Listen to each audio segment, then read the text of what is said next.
299 दुआए चढ़ चढ़ रत बाहिर नगर लागी जुड़न बरात होत सगुन सुंदर सबय जो जही कारण जात। चढ़ चढ़ के अपने अपने वाहनों पर नगर के बाहर सब बारात जुड़ने लगी। एकाध रथ था, थोड़े घोड़े थे, हाथी कम थे, और साहब बारात वहां पर जुड़ने लगी। होत सगुन सुंदर सबय, सबको इतने सुंदर सगुन हो रहे थे जो जिस कारण जात, विवाह के लिए जा रहे हैं, एक से एक सुंदर सगुन हो रहे हैं, सबको आनंद हो रहा है, कोई भी अपशकुन नहीं हो रहा, सारे के सारे सगुन सगुन हो रहे हैं। 299 दुआ कलित करबरन परी अंबारी कह न जाए जय भांति सवारी। अब हाथियों का नंबर आ गया, वो घोड़े बन गए, रथ बन गए, अब हाथी। कलित करबरन परी अंबारी कह न जाए जय भांति सवारी। श्रेष्ठ हाथियों पर सुंदर अंबारियां पड़ी है। अंबारियां उनके ऊपर औहदे लगाए जाते हैं, हाथियों के ऊपर रूम जैसा बनाया जाता, बांधा जाता, उसमें बैठते हैं मालिक लोग, सुंदर लोग, उसमें अंबारी बनाई जाती है, एक रूम जैसा समझ लो, सब सुविधाओं वाला रूम। कहीं न जाए जय भांति सवारी। इस प्रकार की अंबारियां बनाई गई हैं, जिस प्रकार सजाई गई थी उसका कोई वर्णन नहीं कर सकता। चले मत गज घंट बिराजी मनो सुबह सावन घन राजी। मत वाले हाथी घंटों से सुशोभित होकर के चल दिए, घंटे बजता टड़ैन टड़ैन, घंटे बजते जा रहे हैं और हाथी चलते हैं। मनो सुबह सावन घन राजी, जिस तरह से सावन के महीने में एक राग से बादल अपनी आवाज करते हैं, उस प्रकार की आवाज करते हैं। उन हाथियों में गले में उनके पड़े हुए जो घंटे हैं, हाथियों की अंबारियों में जो घंटे लटक रहे हैं। वाहन अपर अनेक विधाना शिव का सुबह सुखासन जाना।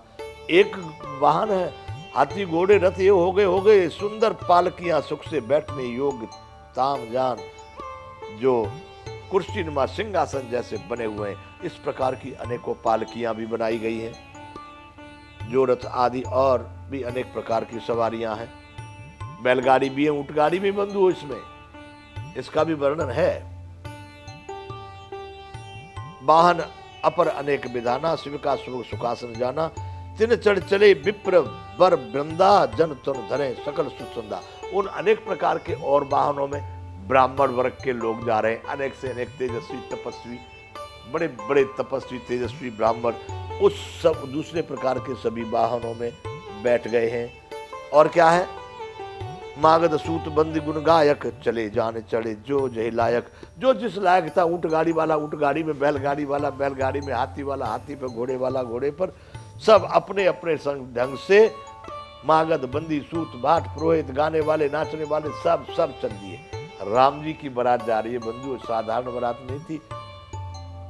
मैं जो कह रहा था ऊंट गाड़ी बैलगाड़ी, वो सुन लीजिए। बेसर ऊंट वृषभ बहु जाति चले वस्तु भर भर अगणित भांति। बेसर ऊंट वृषभ बहु जाति, यानी बेसर किसको कहते हैं, जो घोड़े का छोटा भाई होता है जिसको खच्चर बोलते हैं। वो पहाड़ों में बहुत चलते हैं, वहां पर घोड़े काम नहीं करें, वो पहाड़ों में, अरे साहब आदमी नहीं निकल पावे ऐसी जगह पर से वो निकल जाते हैं, बड़े ट्रेंड होते हैं वो खच्चर भरे भाई। सामान तो ले जाना पड़ेगा, रास्ते के लिए खाने पीने के लिए व्यवस्था करनी पड़ेगी, इतनी बारात जा रही है तो वजन ढोने वाले भी होने चाहिए। तो बेसर यानी खच्चर, और कौन, ऊंट, ऊंट गाड़ियां भी थी, ऊंटों पर भी सामान लदा। बेसर ऊंट और बैल, वृषभ बहुभांति, अनेक प्रकार के जोरदार सुंदर से सुंदर बैलगाड़ियां सजाई गई हैं।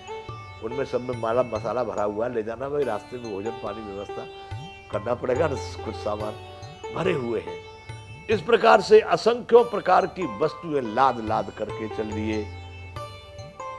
एक चीज नहीं, जो चाहो खाने के लिए। वैसे गुजरात में हमारे अनेक प्रकार के खाद्यान्न भोजन जितने गुजरात में मिलते हैं, मुझे लगता है एक राज्य में भारत में कहीं भी इतना मिलना मुश्किल है। यहाँ पर तो समझ नहीं पड़ता, ईडड़ा ढोकड़ा लोचा, लोचा भी होता है खाने की चीज यहाँ पर बंधुओं। ऐसे ही महाराज दशरथ किया अनेक प्रकार के पकवान या वस्तुएं साधन ले ले करके ऊंट बैलगाड़ी हाथी घोड़े सब चल दिए। ये है 300वां दोहा बालकांड का। सबके उर निर्भर हर्ष पूरत पुलक शरीर कबह देख बे नयन भरे राम लखन दो वीर। सबको प्रसन्नता इस बात की हो रही है कि जल्दी से जल्दी चला जा, कितनी जल्दी हम राम और लक्ष्मण को देखें। राम लक्ष्मण की सबको याद आ रही है। बंधु वहां से तैयार होकर के सीधा उनका लक्ष्य है कि कबे देखवे नयन भरे राम लखन दो वीर, किस समय पर हम राम लक्ष्मण के भेंट करें, उनके दर्शन करें। ऐसा सोच करके सब वहां से चल दिए बंधुओं। गरजय गज घंटा धुन घोरा रथ रो वाज हिंस सुचो ओरा, निदर घनय घुर मरय निशाना, निज पराय कछु सुने न काना।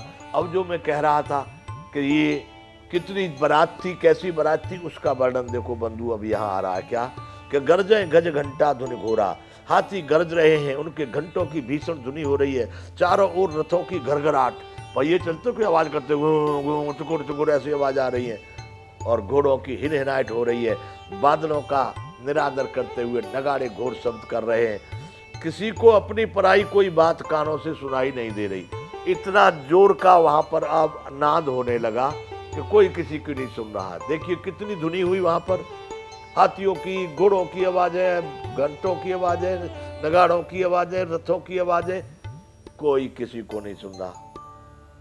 अब देखिए इसका वर्णन क्या है कि महावीर भूपत के द्वारे रज हो जाए पाषाण पवारे। बताइए कितनी भीड़ हुई होगी कि बड़े बड़े पत्थर जो है ना पांव से फूट फूट करके धूल बन जा रहे हैं। गलटप्पा के सही है, इसमें लिखा है बंधु रामायण में क्या, महावीर भूपत के द्वारे रज हो जाए पाषाण पवारे। इसका अर्थ पढ़े तो राजा दशरथ के दरवाजे पर इतनी भारी भीड़ हो रही है कि वहां पर पत्थर फेंका जाए तो वह भी पिस करके धूल हो जाता है। तो वहां कोई पत्थर पड़े होंगे, सब धूल बन गए, इतनी भीड़। हो सकता है घोड़े और हाथी सबकी टापों से दबा करके बन जाए पत्थर भाई। ऐसी भीड़ महाराज दशरथ, या यहाँ पर ये उपमा अलंकार कह सकते हैं कि इतनी भीड़ है वहां पर कि जो है छोटी मोटी वस्तु तो चूरन बन जाए, ऐसा उपमा भी कह सकते हैं। यहाँ पर चढ़ी अटारिन देखे नारी, लिए आरती मंगल थारी, बारात की जाने की तैयारी हो रही है। गलियों में दोनों तरफ को उनके अटारियों पर मंगल द्रव्य लिए हुए नारियां उनको बारात का स्वागत कर रही, ऊपर से देख रही हैं। गावे गीत मनोहर नाना, अति आनंद न जाए बखाना। अनेक प्रकार से वो मंगल द्रव्य लेकर के गीत गा रही है। इतना आनंद अयोध्या में चारों ओर है कि जिसका वर्णन नहीं किया जा सकता।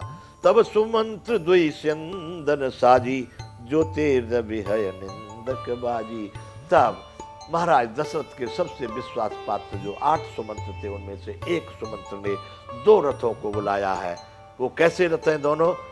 ज्योतिर्रवि है निंदक बाजी, जो सूरज के जो घोड़े हैं उन घोड़ों की भी गति को, उनकी भी शोभा को पीछे करने वाले ऐसे 2 रथ, ऐसे घोड़ों से जुते हुए सुमंत्र ने लाके वहां पर खड़े किए। 2 रथ रुचिर भूप पयाने, नहीं सारथ पै जाए बखाने। दोनों रथ ला करके राजा के सामने खड़े कर दिए। उनका वर्णन शारदा भी नहीं कर सकती, इतने सुंदर 2 रथ हैं। राज समाज एक रथ साजा, दूसरा तेज पुंज अतिभ्राजा। एक समाज राजा के अनुकूल, राजा के समाज से, राजा के साज से सजा हुआ, राजा की क्या क्या वस्तुओं की आवश्यकता है वो वस्तुएं उस रथ में है। और दूसरा तेज पुंज तपस्वियों वाला रथ है, जिसमें तपस्वी कोई तपस्वी मूर्ति बैठेगी, ऐसा दूसरा रथ है। किस किस के लिए? ते रथ रुचिर वशिष्ठ को हर्ष चढ़ाए नरेश, आप चढ़े उसेंदन सुमिर हर गुरु गौर गणेश। बंधुओं ये 301वां दोहा जो तेज पुंज वाला रथ था, तपस्वी वाला, उस पर महाराज दशरथ ने गुरु जी को चढ़ा दिया पहले। आप चढ़े उसेंदन सुमिर हर गुरु गौर गणेश।